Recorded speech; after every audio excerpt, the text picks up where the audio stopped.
दोस्तों, जैसा कि आपको पता है कि बाबरी मस्जिद का मुद्दा एक बार फिर उठ रहा है। असदुद्दीन ओवैसी ने हर बार की तरह फिर उठाई बाबरी मस्जिद पर आवाज़। मुसलमानों के लिए और बाबरी मस्जिद के हक़ के लिए फिर उठाई आवाज़। तो ये सुप्रीम कोर्ट का फैसला सुप्रीम है, but supreme is not in supreme but not infallible. क्या सुप्रीम कोर्ट, अब आप बताइए, ये आपका घर है, आपको मैं जाके आपका घर तोड़ दिया और तोड़ने के बाद हम जाते एक जज साहब के पास, मैंने समझाने के लिए बोल रहा हूं, तो जिसको हम सालिस बनाते, आर्बिट्रेटर, जज बोले तो पकड़ लेंगे, आर्बिट्रेटर, मैं आपका घर तोड़ दिया, घर से बाहर निकाल दिया आपको, एक आर्बिट्रेटर के पास गए। आर्बिट्रेटर जो है मोटे ताजे थे, उनके भी चेहरे पे दाढ़ी थी, ऐनक पहनते थे, कुर्ता पैजामा भी पहनते थे, शायद कुर्ते का फुल साइज नहीं था, आधा था होगा, नहीं मालूम, समझाने के लिए, किसी पे टिप्पणी तनकीद करने के लिए नहीं। तो खैर उनके पास गए तो उन्होंने बोले कौन तोड़े घर तुम्हारा? तोड़ने वाला ये। बोले नहीं, तोड़ने वाला घर बना के रहेगा तू, तेरे लिए बाहर जमीन दे तुम। ये कोई बात है? मेरा घर तोड़े मेरा घर, और तोड़ने वाले को मेरा घर दे रहे आप? वाह, what a wonderful thing to do. घर मेरा तोड़े ना, मेरा घर तोड़े तो मेरे को मिलना ना, तोड़ने वाले को मिलना। बोलो आप, जिसका घर तोड़े उसको मिलना ना। अब जो तोड़े उनको मिल गया। अब उनको क्या बोल रहे, प्यारे वो तेरे को, तेरा घर कितना था? 2.77 था, तेरे को 5 एकड़ देते, ले ले। अरे अच्छा, तीसरी बात सुनिए, तीसरी बात यह है, हम क्यों उस फैसले से मुतमईन नहीं है? हमें मालूम कि सुप्रीम कोर्ट सुप्रीम है बट नॉट इनफेलेबल। अगर बाबरी मस्जिद इलीगल थी, यह चीज अगर कोई इलीगल है, अगर आप इसको तोड़ दिए, इस माइक को आप तोड़ दिए, इलीगल है, तो आप पे केस नहीं बुक होना ना। अगर आप इसको तोड़ दिए, ये गैर कानूनी है, आप इसको तोड़ दिए, तो मैं कैसा बुक करूंगा केस आपके ऊपर? ये ऑल इंडिया रेडियो का है बाय द वे। अगर आप आकर ऑल इंडिया रेडियो का तोड़ दिए और आप बोलेंगे भैया इलीगल है, तो केस तो नहीं बुक होना ना, आप पे नहीं होना ना, केस बुक नहीं होना ना। फिर अडवाणी पे केस क्यों चल रहा है? अडवाणी पे केस क्यों चल रहा? फिर अगर ये इलीगल है तो अडवाणी पे केस क्यों चल रहा?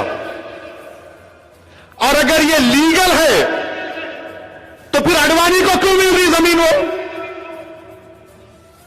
समझे? फिर समझाऊं? मैं समझाता हूं, समझ गए ना? अगर बाबरी मस्जिद इलीगल थी तो फिर वो तोड़ने वालों को क्यों मिली? और अगर लीगल थी तो फिर उनको क्यों दिए? अगर इलीगल थी तो अडवाणी पे केस निकाल दो, और अगर लीगल थी तो फिर मुझे दो। अरे ये कैसा बताओ आप? अब जब हम ये बात करते तो मुझे मालूम कि कल मीडिया सुबह फजर के बाद शुरू हो जाएंगे, अब रात से बोलेंगे मसाला मिल गया, मसाला मिल गया। अब छोड़ना नहीं है इसको। इन्हें बोला ऐसा, अडवाणी को बोला, हमारे प्यारे को बोला, अरे तुम्हारे प्यारे हों दो, तुम्हारे सगे हों दो, जो इलीगल और इलीगल है वो तो बोलना पड़ेगा। अगर बाबरी मस्जिद इलीगल थी तो केस क्यों चल रहा है? और अगर बाबरी मस्जिद लीगल थी तो फिर क्यों किसको दे रहे आप? बुनियादी सवाल है। अब वो 1045 पेज का जजमेंट खोल के बयान करे तो फजर हो जाती। मैं थम्स अप हूं, मैं मोदी जी की तरह पढ़ा लिखा हुआ नहीं हूं। गलती से सालारे मिल्लत ने मुझे लंदन भिजाकर बैरिस्ट्री की डिग्री कराई, फिर भी I am only Thums Up. Modi ji के पास बड़ा इल्म है, बड़े काबिल है, मैं मानता हूं। मेरा एक ही सवाल है, आपको तकलीफ क्यों हो रही? मैं पूछा तो आपको तकलीफ क्यों हो रही मेरे भाई? मेरा बुनियादी सवाल है। अब हम ये फैसले से मुतमईन क्यों नहीं है? मेरा जो लड़ाई है, मेरा कानूनी राइट है बाबरी मस्जिद, जिसको अंग्रेजी में बोलते हैं लीगल राइट। मेरी बाबरी मस्जिद मेरा लीगल राइट है। मैं जमीन के लिए नहीं लड़ रहा हूं, मैं मस्जिद के लिए लड़ रहा हूं।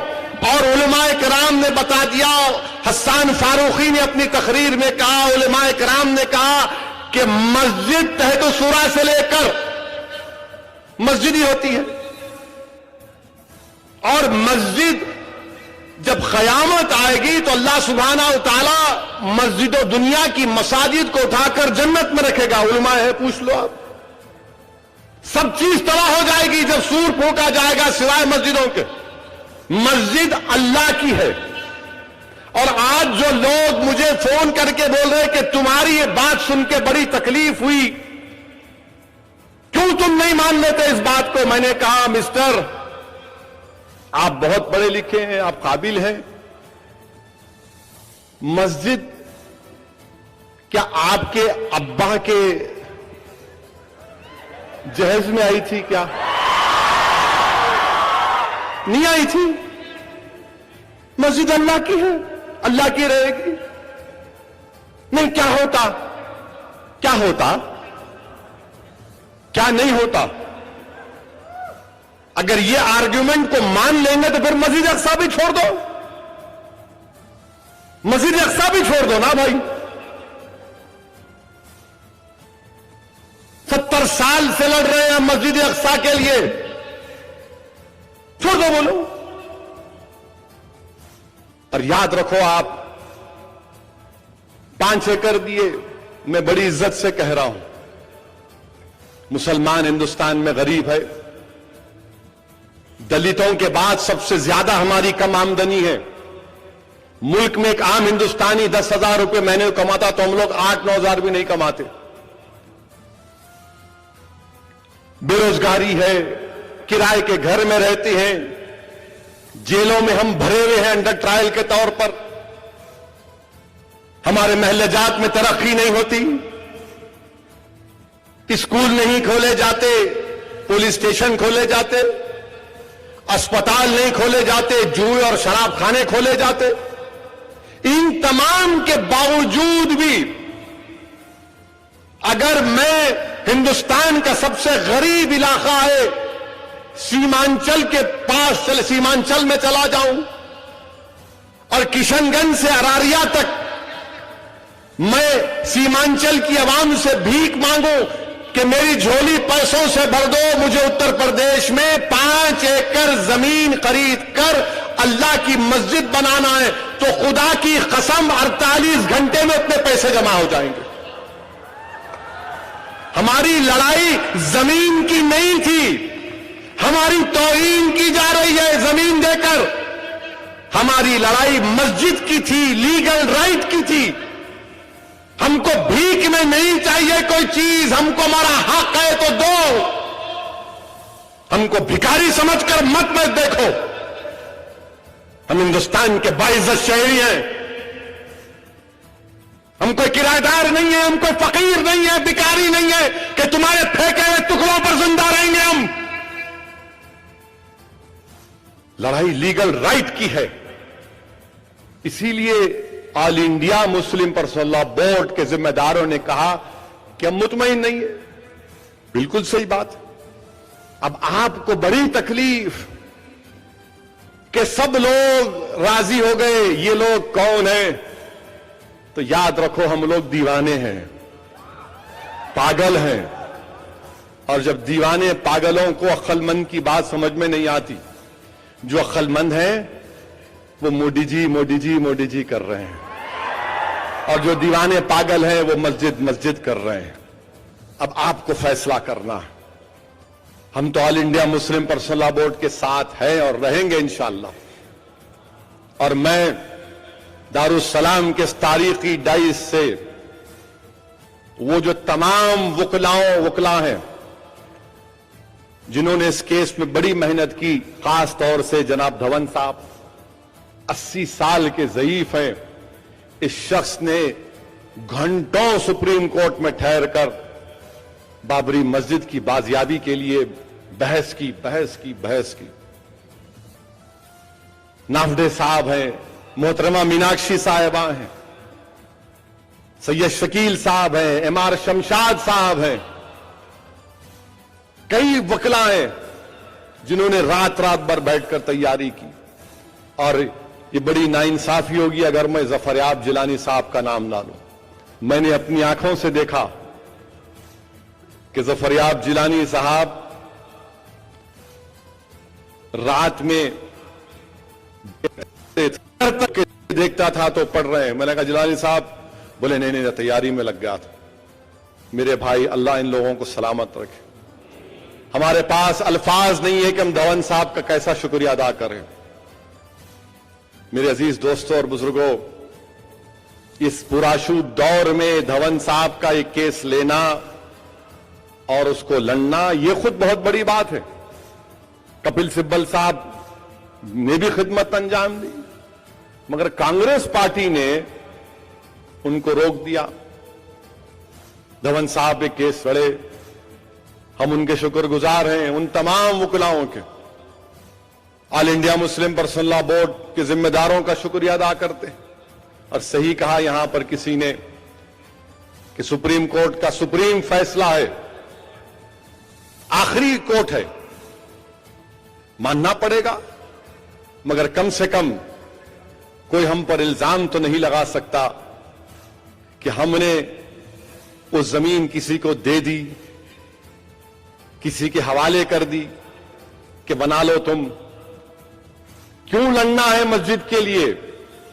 क्योंकि आज भी बीजेपी आरएसएस के पास ऐसे कई मसाजिद की लिस्ट है जो वो चाहते हैं कि उसको तब्दील किया जाए। मोहन भगवत का बयान आया, झूठ पर मुबन्नी है। क्या मैं चैलेंज कर रहा हूं आरएसएस के जिम्मेदारों से पूछता हूं कि तुम ये कहते हो कि काशी और मथुरा की मस्जिदों का तुम्हारे पास नहीं है तो केस विड्रॉ करो ना। चलो काशी का केस विड्रॉ करो, मथुरा का केस विड्रॉ करो। मेरे भाई, आज सुप्रीम कोर्ट ने अपने जजमेंट में 1991 रिलीजियस एक्ट का जिक्र किया। वो एक्ट ये कहता है कि 15 अगस्त 1947 को जो मजहबी इबादत गाहें थी वही बरकरार रहेंगी। मगर क्या है मालूम आपको मथुरा काशी के बारे में? ये संघ परिवार के लोग क्या बोलते हैं, मस्जिद की बात नहीं कर रहे, मस्जिद के अंदर जो तहखाना है हमारा है। लखनऊ की टीरी वाली मस्जिद आपकी जरूर है, मगर वो मस्जिद के सामने का आंगन हमारा है। आप बताइए, ये लोग हमसे कह रहे हैं और हम ये समझ रहे हैं कि हम आंख बंद करके यकीन कर लेंगे। 1989 में बीजेपी ने पालमपुर रेजोल्यूशन में राम मंदिर का जिक्र किया। 1960 में विश्व हिंदू परिषद बनी। जब विश्व हिंदू परिषद बनी तो राम मंदिर का जिक्र नहीं था। 60s के एंड में, बल्कि 80s में तहरीक शुरू हुई। 89 में पालनपुर का रेजोल्यूशन 92 में शहीद कर दिया गया। और यह अजीब इत्तेफाक है कि नरेंद्र मोदी जो आज हमारे हिंदुस्तान के वजीर आजम है, वो अडवाणी की रथ यात्रा के सामने भाग रहे थे। अडवाणी की रथ यात्रा के सामने भाग रहे थे और इस अडवाणी की रथ यात्रा जहां कहीं भी गई, फसाद हुआ, इंसानियत बर्बाद हुई। आज मस्जिद शहीद क्यों गई? मोदी प्राइम मिनिस्टर बन गए, अडवाणी को पद्मश्री दिया गया। और आज अडवाणी कहते हैं कि राम जन्मभूमि की तहरीक आजादी की तहरीक के बाद सबसे बड़ी तहरीक थी मिस्टर अडवाणी। आजादी की तहरीक एक पाक तहरीक थी जिसमें हम तमाम ने अपना खून बहाया था अंग्रेजों से गुलामी से छुटकारा हासिल करने के लिए। आपकी इस तहरीक को उस आजादी की तहरीक से हरगिज मत मिलाइए। कम से कम मुजाहिदीन आजादी की तौहीन तो मत करो अडवाणी। मेरे अजीज दोस्तों और बुजुर्गों, अगर बाबरी मस्जिद शहीद नहीं होती तो कोर्ट क्या फैसला देता बताओ मेरे को। अगर वही मस्जिद बरकरार रही थी तो क्या कोर्ट बोल सकता था कि तोड़ो इसको, तोड़ के दो? किसने तोड़ा? फिर ये लीगल और इलीगल की बात को जहन में रखना, हमेशा हमेशा रखना इस लीगल और इलीगल की बात को। और लोग मुझसे आज पूछते हैं, मीडिया के लोग, कि तुम कब तक ये बात करते रहोगे बाबरी मस्जिद की? तो मैं आज कह रहा हूं, तुमसे पहले भी कहा था, मुझे नहीं मालूम कि आप क्या करेंगे, मगर मैं अब इनफरादी तौर पर कह रहा हूं, मैं अपनी जमात की तरफ से कह रहा हूं कि हम जब इस दुनिया से चले जाएंगे तो अपनी औलाद को सिखा कर जाएंगे, नसीहत करके जाएंगे और वसीयत करके जाएंगे। उनसे कहेंगे कि देखो बेटा, देखो बेटी, जब तुम भी इस दुनिया से जाओगे तो ये वसीयत करना। और क्या है कि 6 दिसंबर 1992 को संघ परिवार ने बाबरी मस्जिद की शहादत की, डिमोलिश किया। इसको बताते रहना, जब तक दुनिया रहेगी सुनो संघ परिवार, हम हिंदुस्तान में बाबरी मस्जिद की शहादत का जिक्र करते रहेंगे। दुनिया को बताएंगे कि तुमने जाकर सुप्रीम कोर्ट से वादा किया था कि मस्जिद के ईंट को हाथ नहीं लगाया जाएगा। तुमने, तुम्हारे लोगों ने मस्जिद को शहीद किया और हमारी मस्जिद जो 550 साल से वहां पर थी, जहां पर हमने हैया अल सलाह और हैया अल फलाह की सदाएं दी, तुमने मस्जिद को शहीद किया और मोमेंटों के तौर पर तुमने ईंट को उठाकर लेकर गए। हम अपने बच्चों को सिखाकर जाएंगे इस दुनिया से। अगर हमारी सिस्कियां बाकी रहेंगी तो हम कलमा भी पढ़ेंगे और कहेंगे बाबरी मस्जिद की शहादत को याद रखो। इसलिए कहेंगे, ठहरो, इसलिए कहेंगे कि मस्जिद के लिए नहीं बल्कि इंसाफ के लिए, इंसाफ के लिए, रूल ऑफ लॉ के लिए, कानून की बारातरी के लिए। नहीं, क्यों नहीं बोलते आप? क्यों बोल रहे? भूल जाओ, महात्मा गांधी के कत्ल को ही भूल जाएं, दिल्ली के सड़कों पर सिखों का कत्लेआम वहां भूल जाएं, नल्ली के मैसेकर को भूल जाएं। क्या कहा महात्मा गांधी के परपोते तुषार गांधी ने आज? महात्मा गांधी के परपोते तुषार गांधी साहब ने कहा कि अगर आज के दौर में महात्मा गांधी के कत्ल का मुकदमा चलता तो कोर्ट उसको कातिल भी करार देता और उसको देशभक्त भी कहता। ये तुषार गांधी ने कहा, जिसके परदादा को नाथूराम गोडसे ने गोली मारकर कत्ल किया था, उनका परपोता, बापू का परपोता कह रहा है कि अगर आज केस चलता नाथूराम गोडसे के ऊपर तो उसको मर्डरर भी करार दिया जाता और उसको देशभक्त भी करार दिया जाता। ये बापू के परपोते बोल रहे हैं। मेरे अजीज दोस्तों और बुजुर्गों, याद रखो, बाबरी मस्जिद तुमको तमाम सेक्युलर पार्टियों ने धोखा दिया। क्या बोलती है कांग्रेस आज? सुनो कांग्रेस वालों ने क्या कहा। मैं क्यों कांग्रेस की मुखालिफत करता हूं और क्यों चाहता हूं कमजोर हो जाए, क्यों उनसे मुकाबला करके हराता हूं सियासी तौर पर? इसलिए कि यही कांग्रेस के जमाने में, जिसको आज सुप्रीम कोर्ट ने अपने फैसले में कहा कि रात के अंधेरे में चोरों की तरह मूर्तियां रखी गई थीं, सुप्रीम कोर्ट ने उसको गलत करार दिया, आज जजमेंट में है। सुप्रीम कोर्ट ने कहा कि मस्जिद को शहीद करना क्रिमिनल एक्ट है। कौन था जब? कांग्रेस का चीफ मिनिस्टर जीपी पंत। जब ताले खोले गए कौन था? राजीव गांधी। जब मस्जिद शहीद हुई कौन था प्राइम मिनिस्टर? नरसिम्हा राव। क्या नरसिम्हा राव ने व्हाइट पेपर जारी करके नहीं कहा था कि वो मस्जिद बनाएंगे? आज कांग्रेस पार्टी का बयान उल्टा आता है। और ये सेकुलर पार्टियां क्या बोल रही हैं? समाजवादी, बीएसपी, एनसीपी, सन्नाटा है, रेडियो साइलेंस है। अब ये लोग क्या करेंगे? ट्रस्ट बनाएंगे, मंदिर का काम शुरू करेंगे, और मीडिया के लोग हस्बे रिवायत 24 घंटे देखो ऐसा हो रहा, मोदी जी कर दिए, ये कर दिए, देखो अब वो कर। अरे मीडिया के मेरे दोस्तों, तुम्हारी नौकरियां चले जा रही ना बच्चों की, वो भी तो ख्याल करो। ये जितने कैमरामैन खड़े हुए हैं मेरी बात से मुत्तफिक होंगे। डर है इनको कि जनवरी आई तो नौकरी चले जाएंगी। मेरे अजीज दोस्तों और बुजुर्गों, ये इन शॉर्ट ये चीज की वजह से मुस्लिम पर्सनल लॉ बोर्ड ने कहा कि हम इस फैसले से मुतमईन नहीं है। सुप्रीम कोर्ट आखिरी कोर्ट है। Supreme court is supreme but not infallible. Supreme जरूर है, हम सुप्रीम कोर्ट का पासो लिहाज करते हैं और करते रहेंगे इंशाअल्लाह ताला अदलिया का। हम क्यों बोल रहे हैं बात? जब राजीव गांधी के जमाने में ताले खोले गए तो जस्टिस पांडे जो जज थे, उन्होंने ताले खोलने का ऑर्डर क्यों दिए मालूम आपको? मालूम मालूम मालूम क्या मालूम फिर तुम लोगों को? खाली हीरो हीरोइन के नाम मालूम, गाने मालूम? मेरे अजीज दोस्तों, जज साहब अपनी किताब में लिखे कि जब मैं कोर्ट में गया था तो मैंने देखा मेरे कोर्ट के सामने काला बंदर बैठा हुआ है।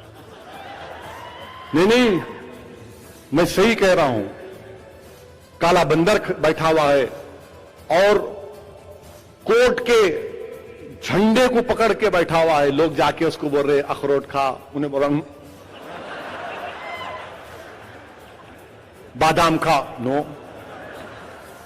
केला खा, नो।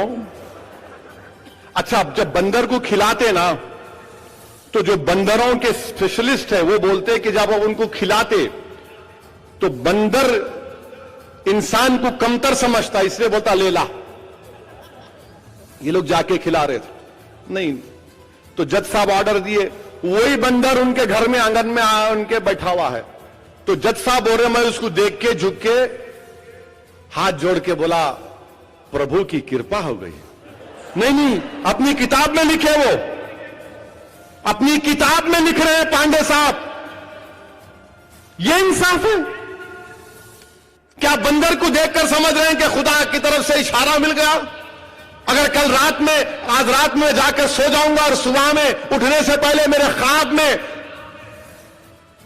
मुझे अगर हरे हरे कबूतर दिखाई देंगे तो मैं समझ जाऊं कि मैं कुछ हो जाऊंगा सुबह तक। ये हुआ मेरे भाई। ये नौजवानों, तुमको समझना है जो बाबरी मस्जिद की शहादत के बाद पैदा हुए। नौजवानों, तुमको बताने के लिए कह रहा हूं, मैंने अपनी जवानी में बाबरी मस्जिद की शहादत देखी, मगर अफसोस मुझे यह है कि ये जो बच्चे जो शहादत नहीं देखे, आज इनकी भी मेमोरीज खराब हो रही, इनकी भी मेमोरीज खराब हो रही हैं। मेरे अजीज दोस्तों और बुजुर्गों, अब हमको क्या करना है? सुप्रीम कोर्ट का फैसला फाइनल है, क्या करेंगे? हाथ पे हाथ रख के रोते बैठ जाएंगे? आहें भर के हाथ मसल के बैठ जाएंगे? नहीं। पहला काम हमको यह करना है कि हम इंशाअल्लाह ताला नाउम्मीदी को हमारे करीब आने नहीं देंगे। और मैं तुमसे भीख मांग रहा हूं, मैं तुमसे सिर्फ 2 चीजें मांग रहा हूं। मुझे नाउम्मीद मत करो आप। मैं तुमसे सिर्फ 2 चीज की भीख मांग रहा हूं। एक ये कि जहां तक मेरी आवाज जा रही है, मेरे अजीज दोस्तों और बुजुर्गों, हिंदुस्तान के गयूर मुसलमानों, ये वतन हमारा है। हम यहां पर अव्वल दर्जे के शहरी हैं और रहेंगे। मैं तुमसे सिर्फ इस बात की भीख मांग रहा हूं कि तुम सियासत में हिस्सा लो। तुम सियासत में हिस्सा लो, अपनी पार्टी का साथ दो और नमाजी बन जाओ। मेरे भाई, क्या आप ये करेंगे? क्या आप सियासत में हिस्सा लेंगे? अपनी पार्टी का साथ देंगे? सोच के इंशाअल्लाह बोलो, क्योंकि फरिश्ते इस बात को नोट कर रहे हैं। सोच कर बोलो। और नमाज की पाबंदी करना जरूरी है। बगैर नमाज की पाबंदी करे कुछ नहीं मिलता सियासत में भी। नमाज की पाबंदी करो, मस्जिदों को आबाद करो, तुम्हारे महल्ले की मस्जिदों में जाओ, कम से कम 2 टाइम्स की नमाज पढ़ो, दौड़ते हुए जाओ, कम से कम उस वक्त तो जाओ जवान साहब अल्लाह को जाके चले जाओ, जाके कम से कम उस वक्त चले आओ, रुके में घर चले आओ। सबसे आसान नमाज मगरिब की चले जाओ, उससे ज्यादा आसान फजर की है, मगर कहां होता उठना। 3 बजे रात तक वो खिलौना हाथ में, नींद आंखा बंद हो रही, टिंग टिंग आवाज आ रही, देख रहे क्या हुआ, अपडेट कर रहा हूं, फेसबुक अपडेट कर रहा हूं। नहीं मेरे भाई, तुम्हारी जिंदगी का मकसद ये नहीं है। नौजवानों, सियासत में हिस्सा लो, मस्जिदों को आबाद करो, और डरने और घबराने की जरूरत नहीं है। इंशाअल्लाह ताला अभी एनआरसी लाते बोल रहे, मोदी साहब बोल रहे कि सिटीजन अमेंडमेंट बिल ला रहे। इंशाअल्लाह मोदी साहब, हम आपसे वादा कर रहे हैं कि आप जितना भी ये आपकी साजिशें हुकूमत करेगी, हिंदुस्तान के 17 करोड़ मुसलमान, अभी खत्म नहीं हुआ क्रिकेट मैच, बैठो थोड़ी देर ठहरो, फजर नहीं मिस होती, ठहरो। जितना भी हरकत करेंगे इंशाअल्लाह ताला, मुझे पूरा यकीन है कि हिंदुस्तान का मुस्लिम समाज अब हिस्सा लेगा हर चीज में। ये मजबूर कर रहे हैं हमको निकलने के लिए, अब आपको निकलना पड़ेगा। जमहूरियत को मजबूत करना पड़ेगा, और डरने और घबराने की जरूरत नहीं है। कुछ नहीं होने वाला है इंशाअल्लाह ताला। यकीनन हमको तकलीफ है आज के इस फैसले से, मगर कम से कम हशर के मैदान में हम और आप जब खड़े रहेंगे तो हम अल्लाह से कहेंगे, परवरदिगार हमने तो कोशिशें की, हमने मेहनत की, जुस्तजू की, और अल्लाह हमारी कोशिशों को जानता है। तुमको बताऊं मैं कि अभी तातारियों का जिक्र हुआ। चंगेज खान जब उज्बेकिस्तान में बुखारा की जामा मस्जिद में गया तो जामा मस्जिद में देखा कि नमाज हो रही थी। चंगेज खान ने कहा कि पहली सफ के लोगों की गर्दन मार दो। गर्दन मारी गई, दूसरे सफ के लोग आके ठहर गए, दूसरे सफ के लोगों की गर्दन मारी गई, तीसरे सफ के लोग आके ठहरे। चंगेज खान ने कहा तीसरे की गर्दन मार दो। पूरी मस्जिद में जितने नमाजी थे सबकी गर्दन काट दिए। उसके बाद चंगेज खान ने बुखारा की जामा मस्जिद में बुलाकर शराब और सुअर का इंतजाम किया, मगर क्या हुआ? आज भी जामा मस्जिद बरकरार है। उज्बेकिस्तान में इस्लाम जिंदा है। सुनो, भारत से इस्लाम मुक्त करने की साजिश करने वालों, मेरे आका सल्लल्लाहु अलैहि वसल्लम ने इरशाद फरमाया कि जालिम जुल्म करेगा मगर इतना जुल्म नहीं कर सकता कि दुनिया से इस्लाम को मिटा सके। चंगेज खान तातारियों ने 40 दिन तक बगदाद को जलाया, मगर चंगेज खान का पड़पोता दीन इस्लाम को कबूल कर लिया। हिम्मत और अपने हौसलों को बुलंद रखिए, डरने और घबराने की जरूरत नहीं है मेरे भाई। आज हालात नासाजगार जरूर है, मगर याद रखो, ये आरएसएस को पहचानो, आरएसएस को पहचानो। तुम याद रखो, ये आरएसएस वो है जो हमसे कह रही है मुसलमानों से कि मुसलमानों तुम्हारे इकबाल के दिन चले गए, मुसलमानों तुम्हारे इल्म के कुएं सूख गए, मुसलमानों तुमको देखना है तुम्हारी आंखों से देखना है, तुमको अगर सुनना है तुम्हारी कानों से सुनना है। ये आरएसएस नौजवानों से कह रही है कि तुम्हारे दिलों में दिमागों में हम ये चीज डाल देंगे। ये निसाब तब्दील करना चाहते हैं। ये आरएसएस वो है जो नौजवानों को अपना गुलाम बनाना चाहती है। नौजवानों समझो आरएसएस की साजिश को। इनको गुलाम मत बनो, तुम बराबरी हासिल करो। बराबरी की लड़ाई है, इंसाफ की लड़ाई है। ये आरएसएस की साजिश को समझना ये आपकी हमारी जिम्मेदारी है। ये आरएसएस वाले ये कह रहे हैं इस्लाम तंग नजर है, इसमें कितने चीज जायज नाजायज है। ये बगावत कराना चाहते हैं नौजवानों हमको। अपने दीन से बगावत मत करो, पहचानो आरएसएस को। और जो लोग आरएसएस को नहीं पहचान रहे, मैं आपसे कह रहा हूं पहचानिए इन लोगों को। आरएसएस कह रही है कि नहीं हमारे एजेंडे में नहीं है, इनके एजेंडे में सब है। याद रखो, ये आरएसएस भारत को, हिंदुस्तान को हिंदू राष्ट्र बनाना चाहते हैं। यहां पर हिंदुस्तान के गय्यूर मुसलमानों को दूसरा दर्जे का शहरी बनाना चाहते हैं। इसीलिए हमको जमहूरी तरीके से अपनी लड़ाई को लड़ना है। अमन को बरकरार रखिए, या मन को बरकरार रखिए। और बहुत से लोग बहुत से बातें करेंगे। मेरे मुखालिफिन से मैं इतना ही कहूंगा कि आप अब मेरा कुछ नहीं कर सकते। मेरी रगों में जो खून दौड़ रहा है वो शहादत के लिए बेचैन है।